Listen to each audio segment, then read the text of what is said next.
Terbongkarnya dugaan suap pada kasus Ronald Tanur di lingkungan hakim atau yang biasa disebut sebagai wakil Tuhan membuat resah masyarakat. Mahkamah Agung setidaknya menemukan uang nyaris 1 triliun rupiah dari rumah mantan pejabat Mahkamah Agung Zarof Rikar. Kasus ini pun menjadi tamparan keras jangan sampai publik ragu akan keadilan hukum di negeri ini.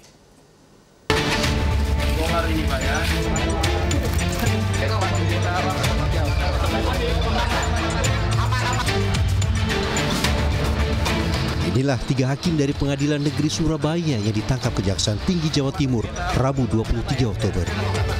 Mereka adalah Hakim Heru Hanindyo, Hakim Mengapul, serta Hakim Erin Tuah Damanik. Selain ketiga hakim, Kejati Jawa Timur juga menangkap 1 orang perempuan, penasihat hukum terdakwa Ronald Tanur. Ketiga hakim dan pengacara Ronald Tanur ini diduga terlibat suap atau gratifikasi terkait perkara Ronald Tanur. Dugaan suap para hakim ini pun dikembangkan oleh tim penyidik Jampitsus Kejaksaan Agung. Hasilnya, kasus Ronald Tanur bermuara pada mantan pejabat di Mahkamah Agung bernama Zarof Rikar. Zarof Rikar diduga dimintakan tolong pengacara Ronald Tanur berinisial RR agar Mahkamah Agung memutuskan tidak bersalah dalam kasasi yang diajukan kejaksaan. Dan dari hasil penggeledahan, penyidik Jampitsus Kejaksaan Agung menemukan uang tunai setara lebih dari 920 miliar rupiah dan emas sekitar 50 kg.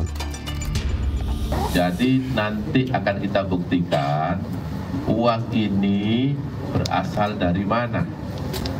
Yang pasti uang ini kami temukan, kami geledah, kami sita di rumah JN. Penyidik gak menyangka ini kalau ada uang sebanyak itu. Ini di luar bayangan. Usai penangkapan 3 hakim yang menangani kasus Ronald Tanur, Mahkamah Agung memberhentikan sementara ketiga hakim dan mengusulkan ketiganya dipecat tidak hormat. Dan apabila di kemudian hari dinyatakan terbukti bersalah melakukan tindak pidana dengan putusan yang berkekuatan tetap, maka ketiga hakim tersebut akan diusulkan pemberhentian tidak dengan hormat kepada Presiden. Menanggapi kasus ini, dosen hukum Ubaya Marianus Yohanes Gaharpung menilai tindakan para hakim menciderai institusi dan menjadi tamparan keras bagi dunia peradilan Indonesia. Jika hal ini tidak segera dibenahi, bukan tidak mungkin publik pesimistis dengan dunia peradilan di Indonesia. Bagi saya, kasus ini adalah tamparan yang sangat besar bagi para hakim. Ya, dan orang menjadi anggap bahwa praktik-praktik seperti ini dalam dunia peradilan itu hal yang sangat biasa. Ini tidak baik.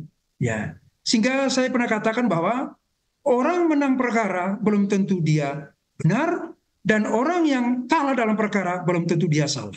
Berarti ada faktor X. Faktor X apa? Salah satunya adalah kejahatan dalam kaitan dengan suap itu sendiri. Meski Ronald Tanur telah ditangkap, namun pidana yang dijatuhkan Mahkamah Agung hanyalah 5 tahun penjara. Tidak sesuai tuntutan jaksa, 12 tahun penjara.